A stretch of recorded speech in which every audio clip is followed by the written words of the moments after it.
students, to the week 9 of management concept. This week we will cover organizing. In organizing, the syllabus that we have consists of a number of important topics. That is, what is organizing? We will see here the basic organizing factors, work specialization, span of control, chain of command, authority, and rationale of organizing architecture, vertical and horizontal both. The learning outcome after completing this chapter, you will be able to understand a number of things, especially you will understand the meaning and importance of organizing. You will be able to describe the process of organizing. You will be able to discuss the delegation of authority and discuss why the delegation of authority is important for managers. In this week, you will also see the basic organizing factors, and then you will be able to understand the work specialization, span of control, factors determining span of control, and finally, in this week, you will be able to understand the concept or the rationale of the organizing architecture, vertical and horizontal both. Well, students, now just to begin with, let us see what is the need of organizing and what is organizing. Both the things are very important.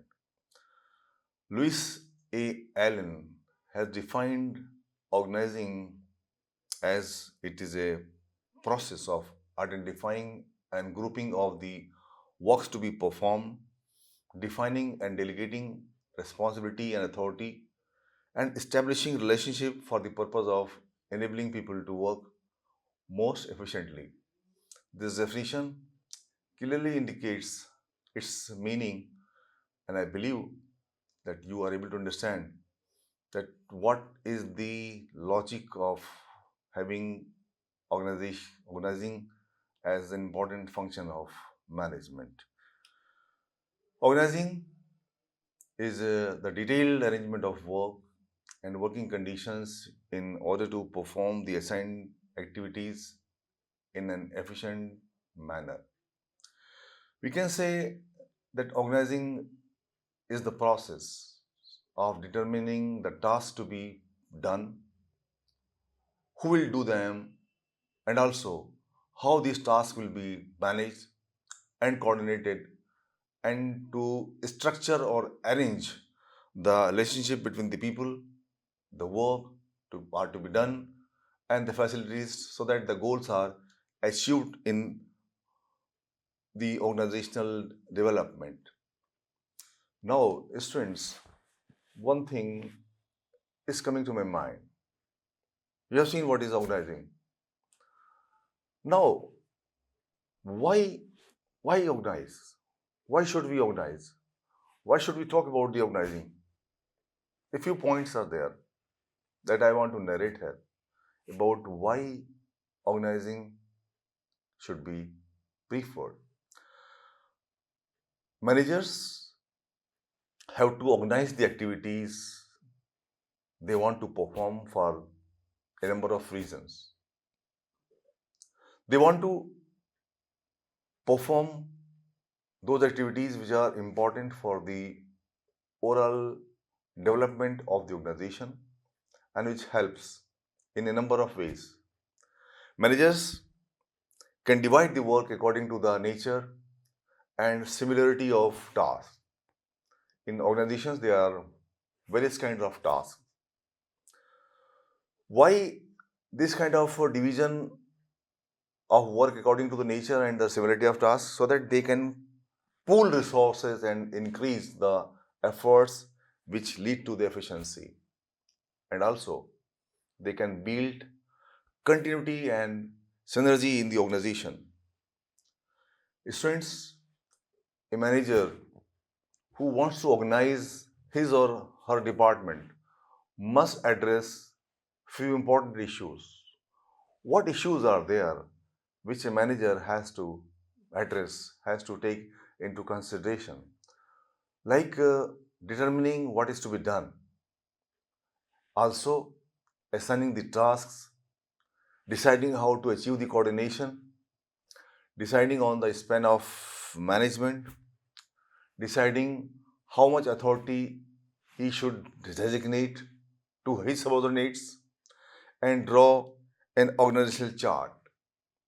The purpose of organizing strengths is to coordinate different activities of organization and also cluster jobs into units. The organizing ensures optimum use of resources.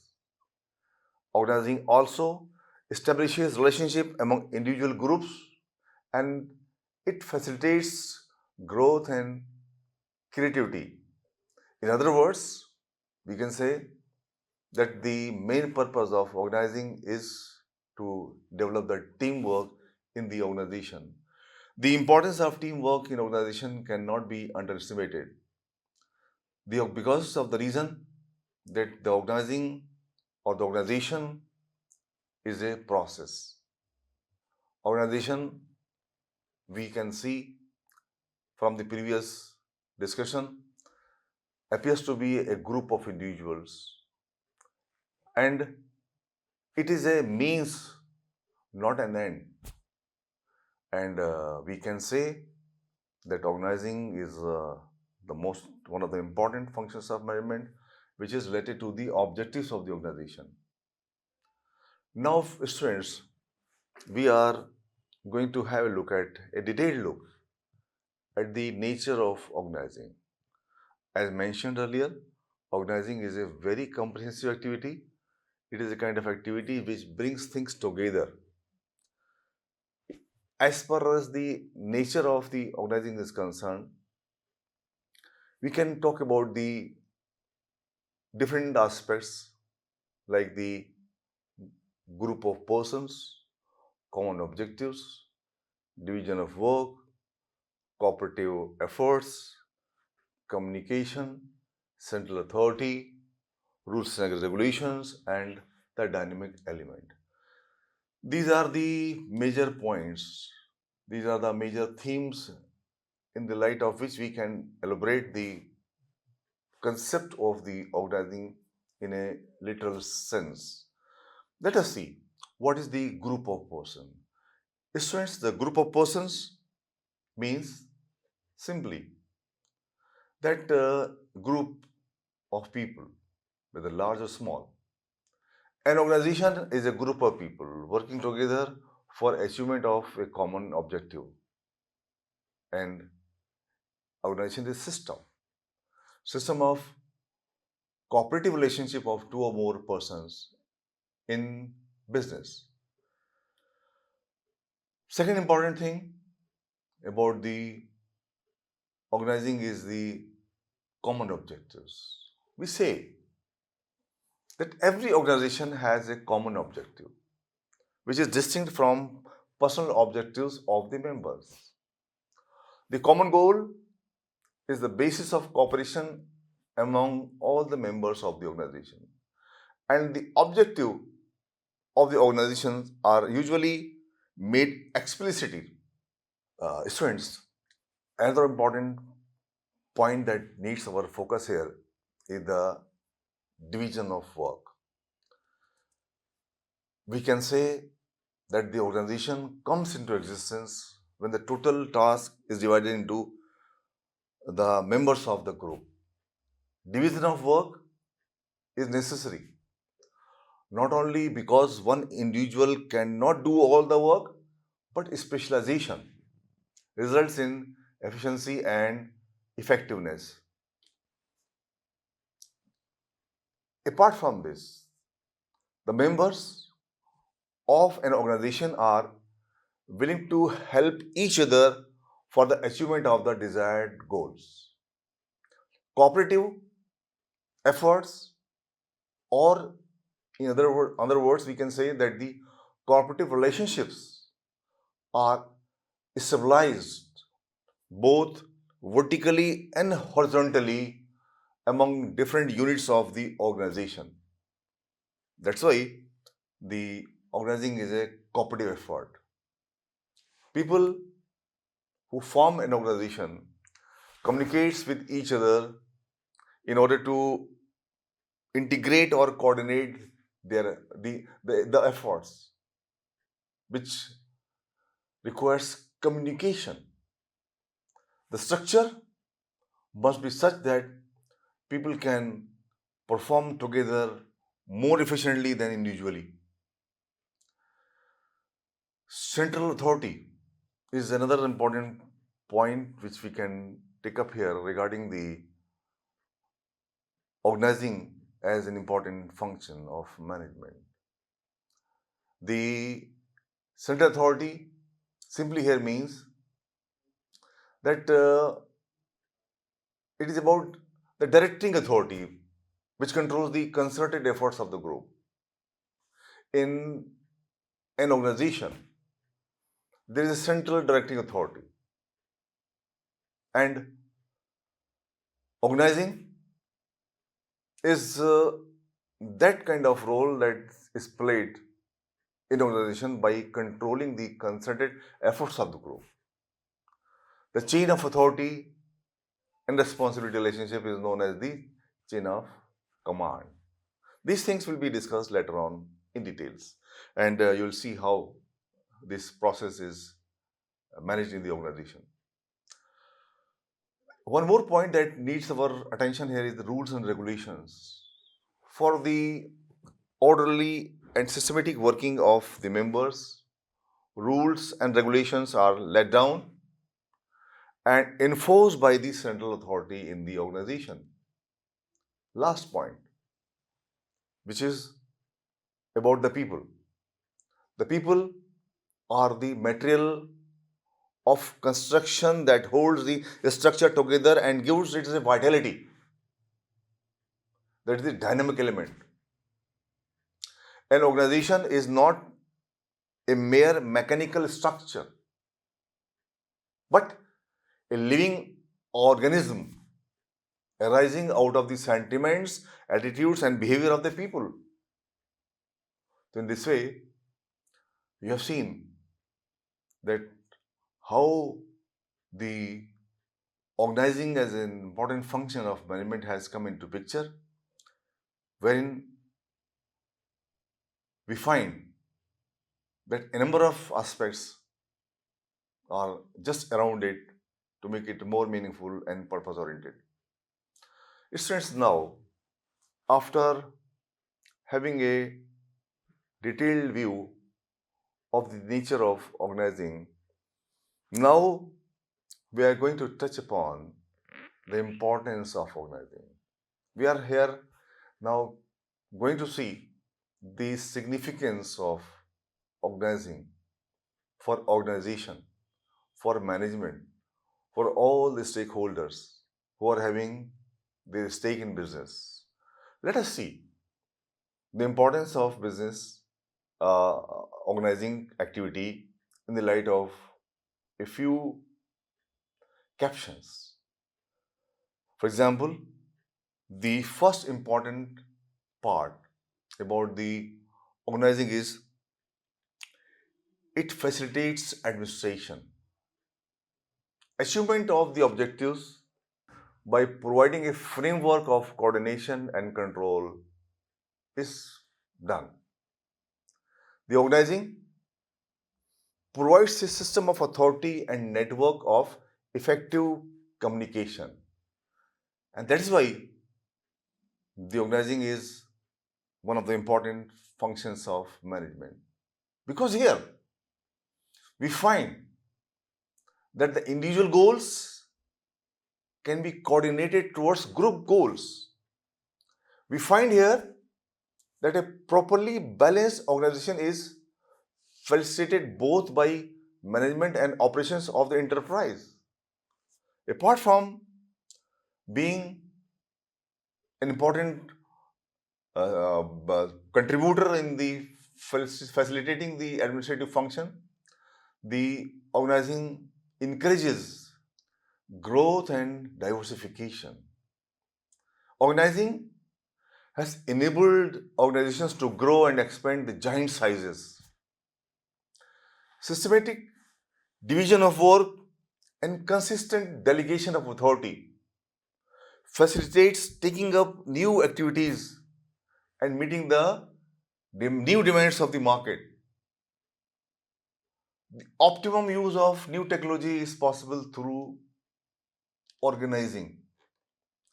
Organizing makes a sound structure meant with competent employees.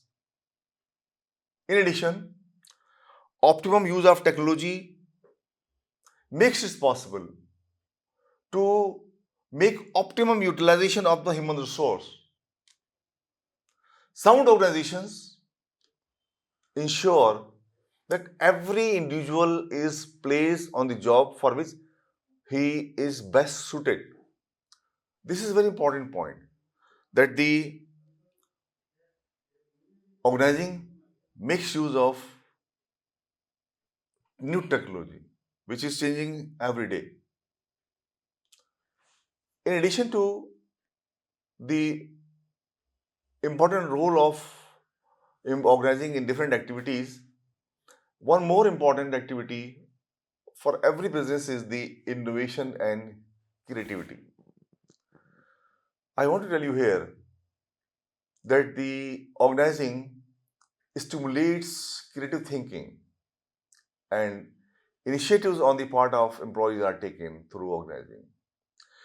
The organizing provides for effective management of change and responds favorably to the changes in the environment of business, which is a kind of continuous change on account of the market requirements. And we can say that it provides recognition for the professional and the specialists in terms of their achievements in the organization. The importance of the organizing as an important function of management cannot be forgotten for encouraging good human relations in organization. The assignment of right jobs to right persons improves job satisfaction and also interpersonal relations in organization. Well-defined jobs and clear lines of authority and responsibility ensure good human relations in organization. We also find that for the continuity of enterprise, we cannot ignore the role of organizing, because the organizing ensures continuity of enterprise. It provides a main use for development and promotion through the delegation and decentralization. These things also you will see in our coming sessions. We find that organizing provides scope for the training and development of the future management. A very important point to be noted here regarding the significance of organizing is the coordination. There is no doubt about it that the organizing facilitates order and cohesiveness in the organization. We can say that the division of labor, better utilization of the technology, better use of the human talent makes it possible to improve the efficiency and the quality of work in the organization. And here we can say that the clear channels of communication among the members of the organization leads to coordination. So this is another point which we can take into consideration from the point of view of the significance of organizing. But students, after discussing the significance of organizing, now the next discussion that we are going to make here is about the process of organizing. The process of organizing is the most important part of the function of organizing or function of management. You can say here that the overall development of the organization depends on the organizing function. So this organizing is a function of management but is a kind of process in itself. For example, regarding the identification of activities, regarding the grouping of the activities and the delegation of authority, assignment of duties, you will see that the organizing is done through all these ways. How the identification of activities is done, you can see in the light of this fact that it is the first step. Though there are more than one steps of process, more than one steps of the organizing process, but I have taken up only four major ones, where the identification of activities is the first step. This is the first step to determine the task that must be performed to achieve the established objectives of the organization. The activities and the job are building blocks of any organization, and the activities to be performed depends upon the objectives, nature, and size of the organization. This way, we find another step in the process of organizing, that is the group of activities. Now, what is and why this grouping is important? I want to tell you. Such grouping is necessary for the purpose of specialization, coordination, and control. The various activities of the organization are grouped into departments or divisions according to similarity and the common purpose. And it may be grouped on various bases.